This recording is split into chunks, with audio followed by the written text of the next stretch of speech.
Hello and welcome to the 53rd edition of the Something Newsy podcast. Today I am your guest host, Maximus Conkle, and with me I have a very special professor, Professor Bruce Underhill. He teaches math at Mesa, and he fights to keep math accessible in the state. He runs track at 80 years young, and he just has this sort of mindset about him that you want to learn about, and so today I'm here to share that with you. He is here with me now. Let's go ahead and jump right into it. Inspired me throughout your class, and I just kind of want to share your story, your great mindset, and there's a lot of interesting facts about you that you kind of dropped through class about your hobbies and the sports that you like to enjoy, and so kind of just want to go through all that today and just share who you are. All right, very cool. So first I want to start with your mindset. So something that you talk about is imagining yourself succeeding, sort of like feeling like you're there already. And so I want to ask you why that helps. Yeah, that's something, everything that I do, I picked up typically from somebody else. And so way back in the 70s when all the gurus were coming from India, there were a lot of talk from their point of view and books being written. And one of the recommendations always was that if you want to accomplish something really at a high level, you picture yourself as if you're already mastering it. And rather than look at incremental steps. And so I just put that to use. And one of the very first things I ever did, I was taking a bus to work, and I was always having trouble with the bar chord for guitar, the F chord, where you put one finger across all the strings. And that was just stiff. And so on the way to the bus, going to work and the way home, even though my ability to visualize was completely not developed yet, my mind would wander like crazy, but did have some success picturing myself with that F chord and getting there easily. So you want to picture it the way you want it to be, and I want it to be easy. So I wanted to picture my hand very relaxed and going quickly into that chord versus any other chord. And I was absolutely amazed when I got home that night, even though I'd been struggling with that F chord for ages, all of a sudden I could do it 10 times easier than I ever had before. And I'm going, oh my God, I may be exposed to a new universe that I had never realized. I always assumed I was a person of limited capability and talent. But all of a sudden this showed me maybe I could experience a higher level of excellence than I'd ever known by doing this idea of visualizing, doing something exactly the way you would do it if you were mastering it. And I thought, I just got totally intrigued. I thought, okay, this is worth exploring. Oh, yeah. So I noticed you said that you relaxed and then it came to you. And so you sort of put this big emphasis on relaxing usually. And so I just wonder how you relax and how that benefits you in your life right now.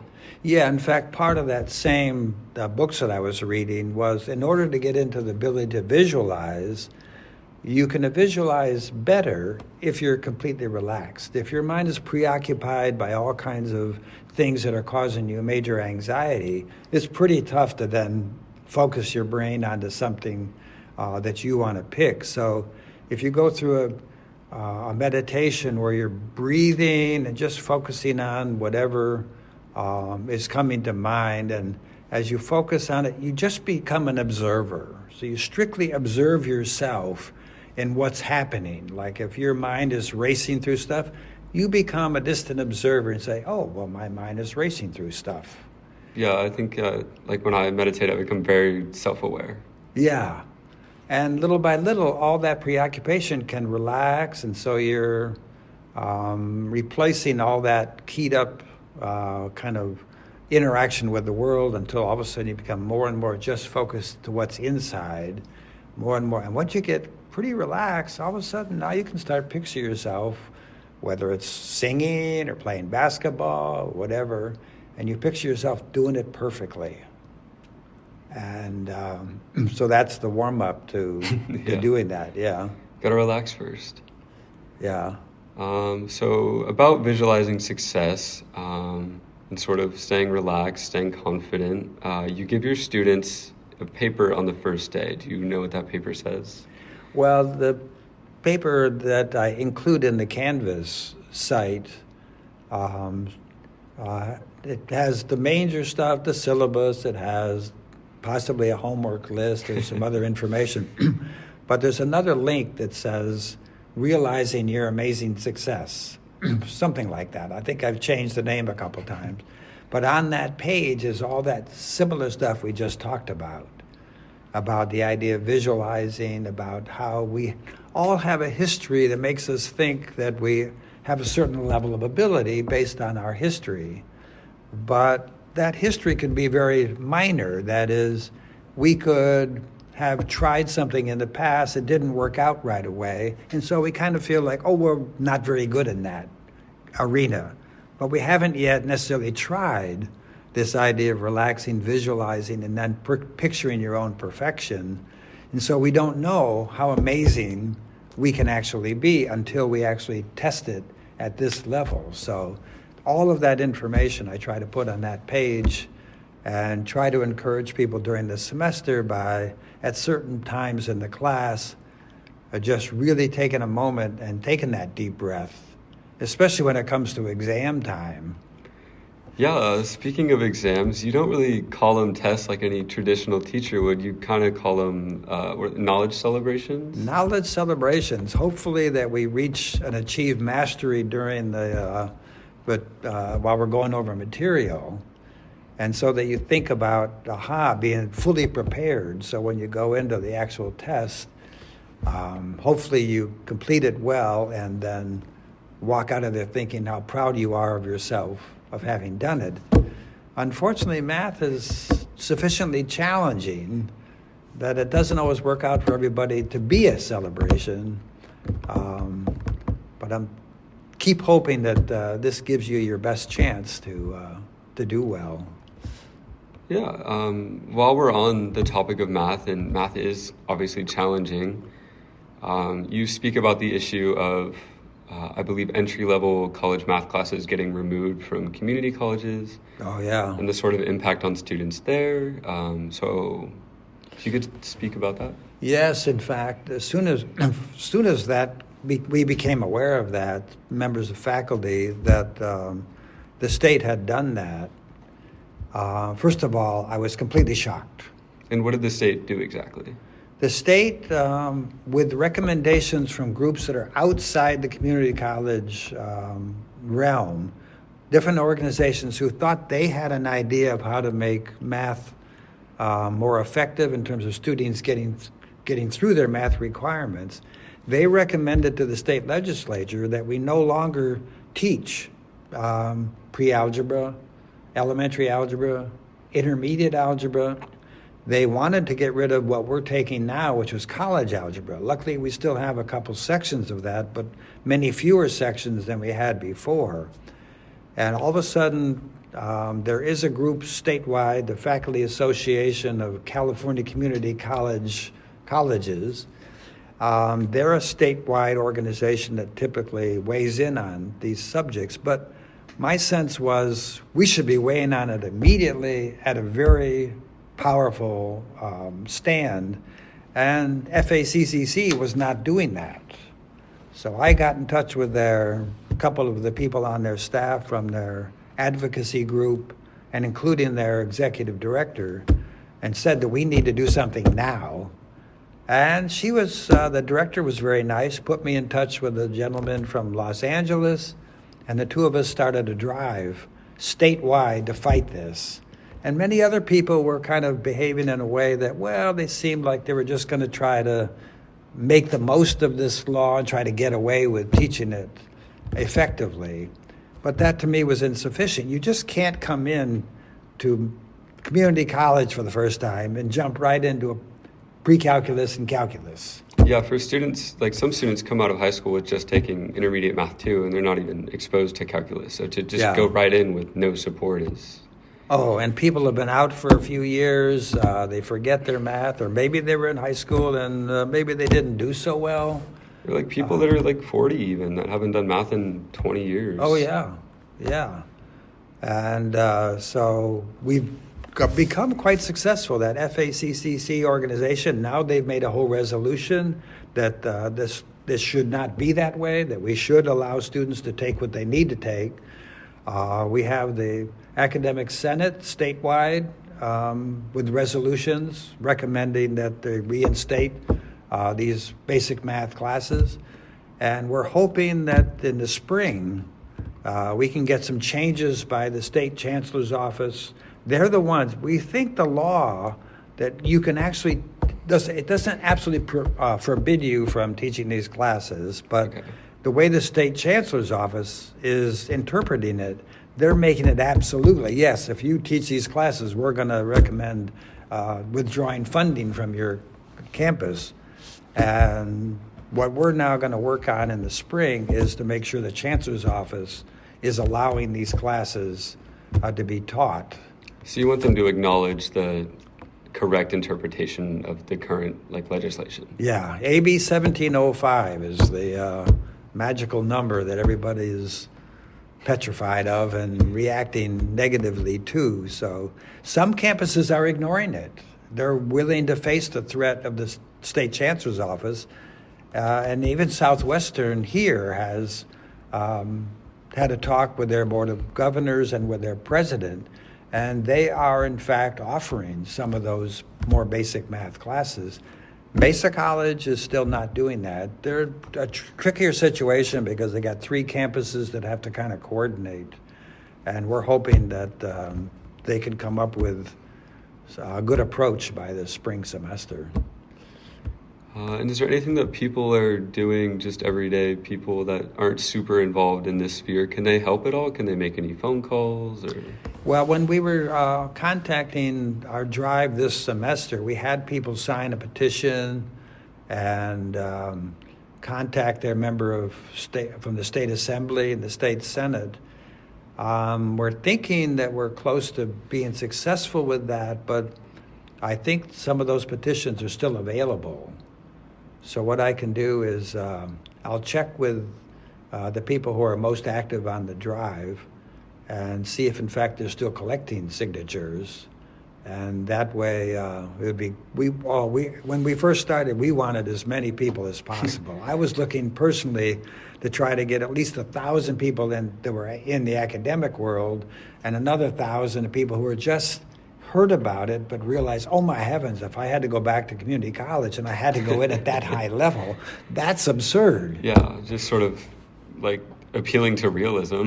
Oh yeah, and the next thing I want to do is if we are not successful in the spring, I want to go on major media outlets and let the public know how ridiculous this is. Yeah, I'm sure definitely local would take that for sure.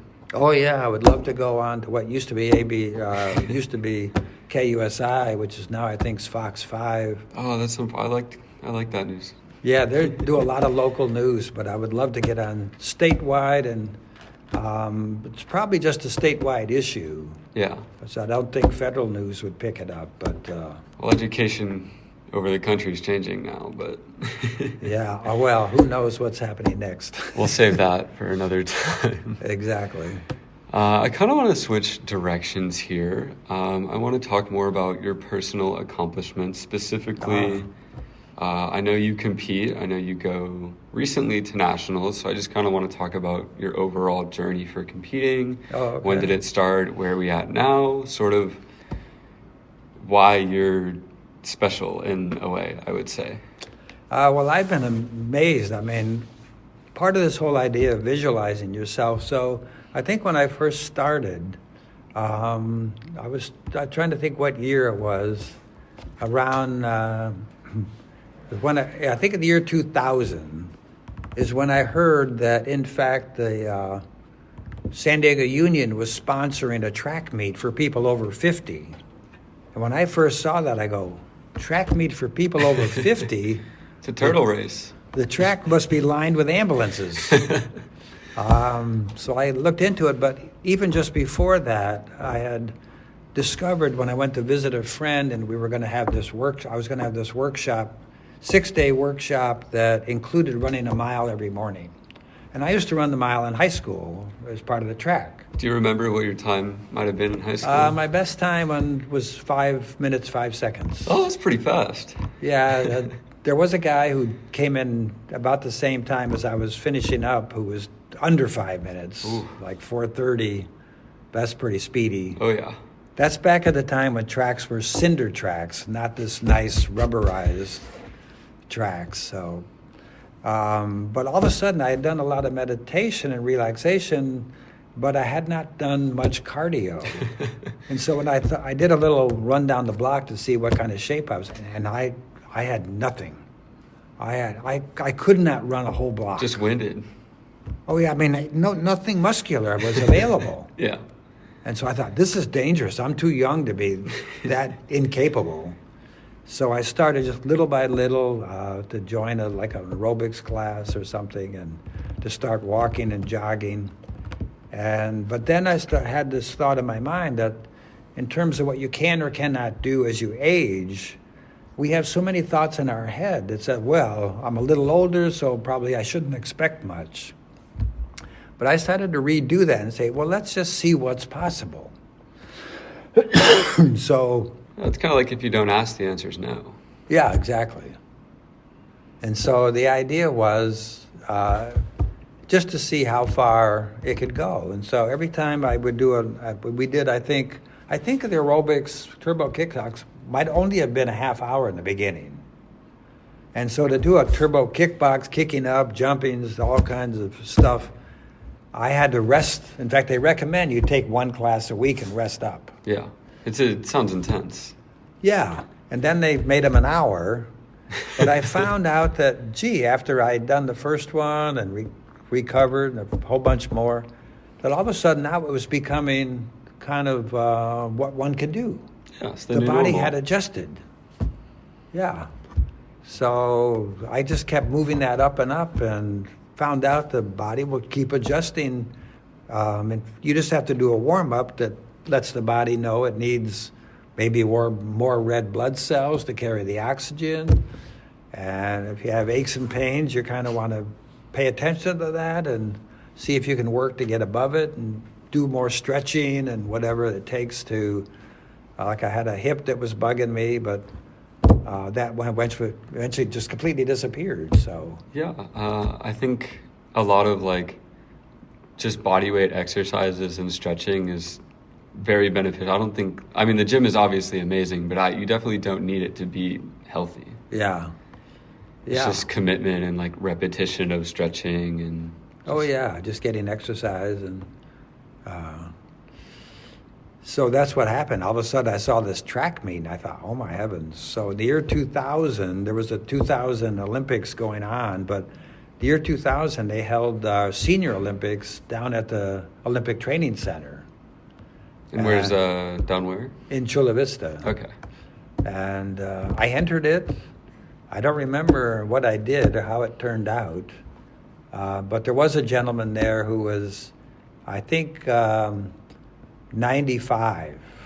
95. Competing? Yeah. Do you remember what event? He was going to run the 400. Okay. And the idea is if he completed it, it would set a world record. For fastest time or oldest person? For fastest time for that age group. And so the whole track stopped and watched it because they announced it. And so everybody who was there to compete was lined up along the last 100 yards, and he wasn't moving real fast, but he had a smile on his face. Oh yeah, and I'm sure that was very special for him.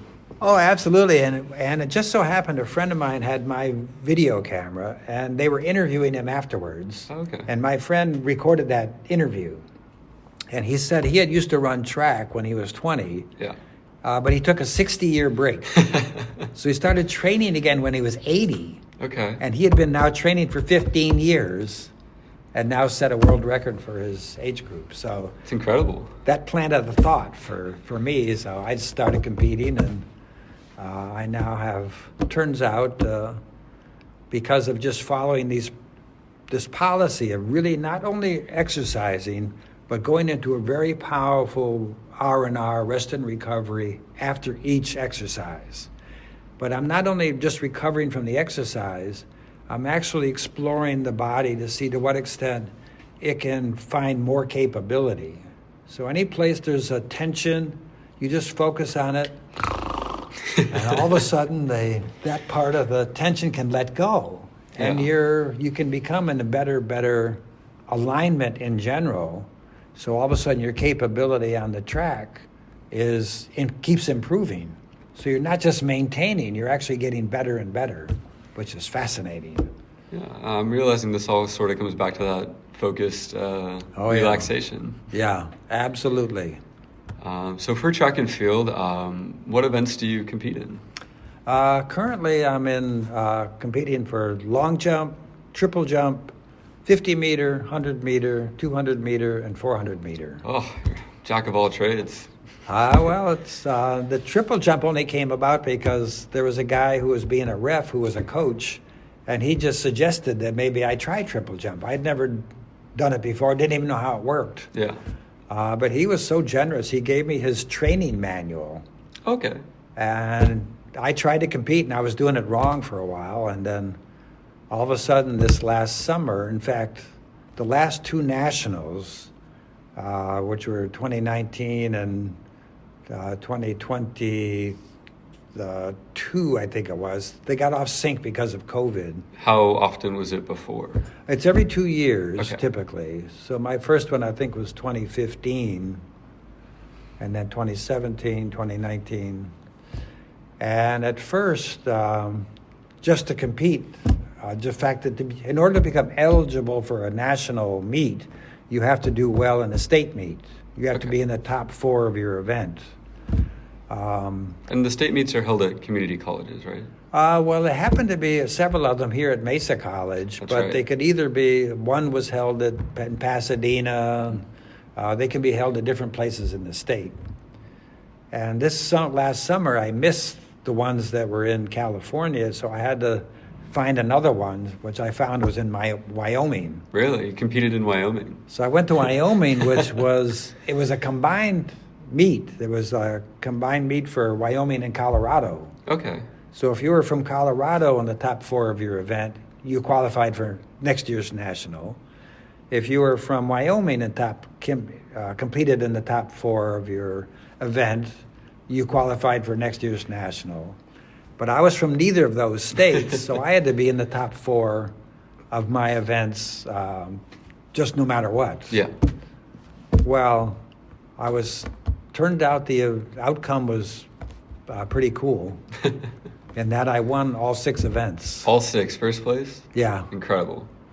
Yeah, in fact, the long jump, or the triple jump, went 2 feet farther than it had in practice. And some people were theorizing it was because of a high elevation, that when people play golf at a higher elevation, their drives go farther. I don't know if elevation will send you 2 feet. I don't know either, but I was motivated and excited about the adrenaline of the event. And I only did 1 jump. Yeah. Because I was trying to work it in before running the 200. Everybody was waiting for me to run the 200. So you had to cram it in there. So I just did 1 jump.